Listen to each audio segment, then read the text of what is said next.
I promise you guys, you are going to die.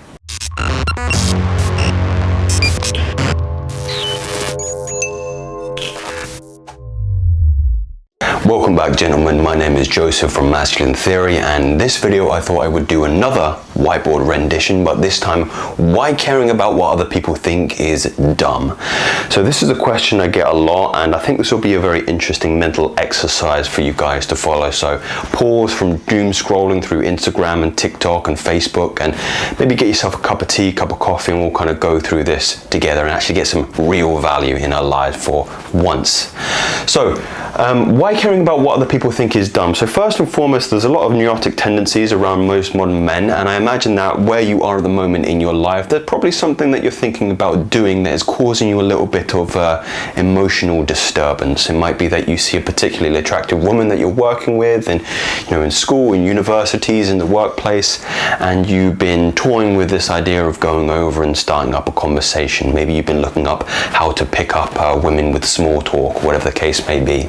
Or it might be the fact that you're so desperately tired of the job you're sitting in at the moment. Perhaps you're tired of the cubicle spaces and you're fancying yourself an online entrepreneur, something along that veins. But whatever the case may be, I am very, very certain that there is something in your life at the moment that is causing you anxiety, in the fact that you're not sure what the outcomes are going to be, and you're not sure whether the action you should take is going to be resourceful for you or detrimental.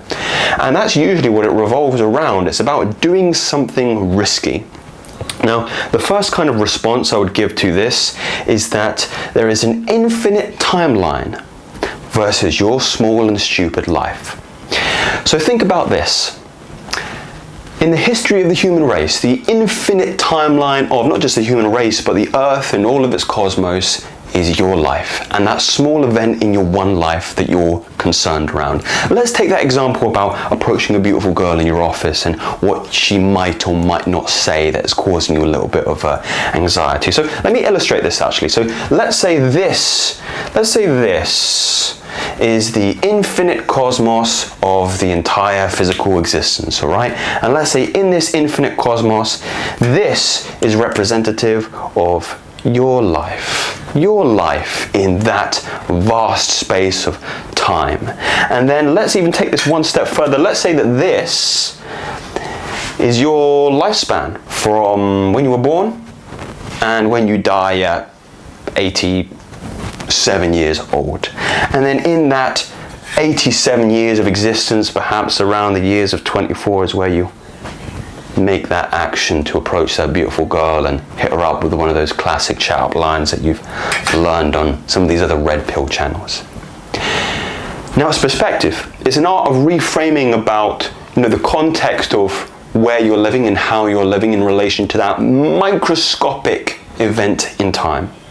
So it really has no bearing on the grand scheme, the grand plan of things, and it's more rationality for you to act upon that particular event that's causing you anxiety. Now, I've made another note here about legacy rarely applies to everyone. Now, this is a common question that I get, or common answer respectively, that I get from most men, that in the grand scheme of things, what do you want to add to your life and other people's lives? And usually this concept of legacy comes up. I want to be able to leave a legacy, Joseph. That's what they say to me. I want to be remembered for something great. And I think on the surface that this idea is rather romantic, especially perhaps if you want to be remembered by your ancestral lineage. I mean, I don't know if any men are watching this perhaps have a grandfather or great-grandfather was particularly renowned in his community and subsequently influences that bloodline, and they can look up to him and think, God, my grandfather was such a great man. I hope to be able to emulate even a small margin of his success. And I think this idea is very romantic. But I also think that it's steeped in some kind of egotism. And I think it would be more resourceful for most men, and this is just me saying this, I might be completely wrong on this, and I'm not afraid to be wrong, but I think it would be more resourceful for you yourself as a man, knowing that you are going to die and nobody is going to remember you. And in that realization, knowing that it is more likely, that event, then you'll be a renowned figure like a Michael Jackson or an Elvis Presley, maybe not the greatest examples of great men, a Mahatma Gandhi or a Martin Luther King, somebody like this. is a little bit less likely than the reality that when you are going to die, very little people are going to remember you. And I'm not saying this from a perspective of that you bring no value to other people's lives, but legacy, true legacy, where you're going to be remembered from eons after your death, is something that I don't feel that a lot of you need to worry about. And that you can take actions in the here and now without any fear of reprisal, that you're going to be remembered in the same kind of, let's say, negative connotation like a Chairman Mao or an Adolf Hitler. Of course, you know, hopefully I'm not speaking to any individuals who have that kind of that kind of evil aspiration, but hopefully I'm conveying my point articulately there. So the second point, and I kind of touched on it in that first one, is that everyone's insecure and everyone's a narcissist. This is another funny thing when people say to me, "Oh, Joseph, you know, I'm afraid to go to the gym, and I'm afraid of what other people will think of me. I'm afraid that I don't have, you know, the physique or the muscles or, you know, any kind of evidence that shows everybody else that I'm a seasoned lifter," something like that. That's the typical kind of response to why don't you go to the gym? And my response has been pretty consistent throughout the years of having those clients. It's that you'll be so amazed at how many people do not care. Nobody cares. Everybody in the gym is insecure and a narcissist. Everybody in the gym is staring at themselves in the mirror. They're looking at their side tricep poses and the side chest poses. That's all they're concerned about. The last thing on their mind, the last thing in their scope of focus is you. And let me pitch this perhaps another way. It's, you know, if you've ever been in an environment where you're particularly comfortable, let's say you used to do martial arts as a youngster and then a beginner comes into the class. The last thing your attention is concerned about is the approach of that beginner, the way that beginner is carrying themselves. You're focused on your training and what's important to you, because how are you going to get to your goal, your aspirations, and ultimately what you want out of this experience by focusing on somebody else? So it's nonsensical. We are very, very egotistical narcissists. We really are. We're so self-absorbed in ourselves. It's quite comical, in fact, that you would think that somebody else would be more interested in you than you. Nobody is more interested in you than you are. So please take that to heart. That's such a powerful point when thinking about, you know, approaching that beautiful woman on the street, in handing in your notice at work, and then perhaps having a go at, you know, creating something for yourself online, is that nobody really cares. And that's a good thing. It's a good thing. And then last but not least, gentlemen, is number 3, which I also kind of highlighted in the first point, is that I promise you guys, you are going to die. It's inevitable. It's coming for you. It's coming for me. And the last thing you want to die with is regret. It is 10 times worse when you die with regret.